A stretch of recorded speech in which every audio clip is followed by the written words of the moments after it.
Welcome to Chillin' 101. We hope this video helps. You start by confirming model and MIUI version because settings layout changes across updates. Once done, back up important settings. This avoids losing shortcuts. If the accessibility button persists in the navigation or floating tools and you need deeper control, enable developer options and prepare ADB.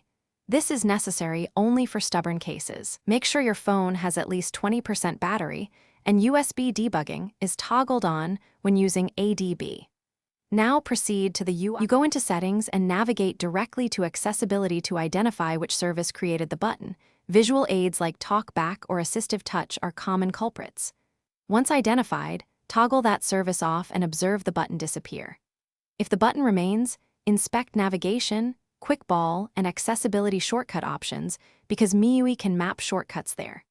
Make sure to exit settings and wait a few seconds. The system will refresh and remove the overlay. If still present, prepare for the ADB fallback in the next slide. You can remove persistent buttons by running an ADB command to clear the accessibility shortcut flag. This fixes cases where the UI toggle doesn't update system settings. After executing the command, reboot the phone to ensure overlays are reloaded and check settings again. If the overlay still appears, clear Settings app cache or reset accessibility preferences to force a full refresh. One troubleshooting tip: if overlays come back after updates, recheck which app re-enables the service and uninstall or disable that app to stop recurrence. Thanks for watching.